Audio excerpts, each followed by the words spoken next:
সম্মান দিলে সম্মান পাওয়া যায়, তার একটা জ্বলজ্বন্ত প্রমাণ। শান্তিতে নোবেল বিজয়ী বাংলাদেশের সন্তান ডক্টর মোহাম্মদ ইউনূস সম্প্রতি যুক্তরাষ্ট্রের সর্বোচ্চ রাষ্ট্রীয় সম্মাননা ইউএস কংগ্রেশনাল অ্যাওয়ার্ড এ ভূষিত হয়েছেন। এই জন্য জাতি হিসাবে আমরা গর্বিত। ডক্টর ইউনূসকেও জানাই আন্তরিক অভিনন্দন। তবে স্বদেশে তিনি যেভাবে নিগ্রহের শিকার হচ্ছেন তা সত্যিই দুঃখজনক। তার মেধা, শ্রমে ঘামে প্রতিষ্ঠিত গ্রামীণ ব্যাংকও আজ হুমকির মুখে।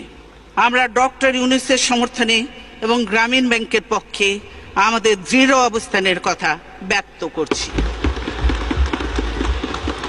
জাতির জন্য যারা সম্মান বয়ে আনেন সেই কৃতি সন্তানেরা যেন দেশেও মর্যাদা পান, তা আমাদের নিশ্চিত করতে হবে। না হলে দেশ মেধাশূন্য হয়ে পড়বে। আজ আমরা বিশেষভাবে সৌভাগ্যবান এবং সম্মানিত যে বাংলাদেশের 3 বারের নির্বাচিত প্রধানমন্ত্রী, বীর মুক্তিযোদ্ধা শহীদ রাষ্ট্রপতি জিয়াউর রহমানের স্ত্রী বেগম খালেদা জিয়া আজ এখানে আমাদের মধ্যে উপস্থিত আছেন।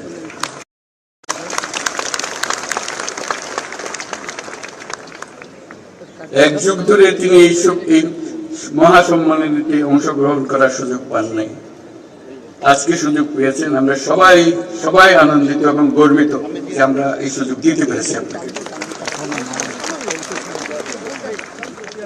শারীরিক অসুস্থতা সত্ত্বেও এই বিশেষ দিবসে সবার সঙ্গে শরীর খাওয়ার জন্য আপনাকে আবারও ধন্যবাদ। আমরা তার আশু রোগমুক্তি কামনা করছি এবং এই অনুষ্ঠানে বিশেষভাবে স্বাগত জানাচ্ছি।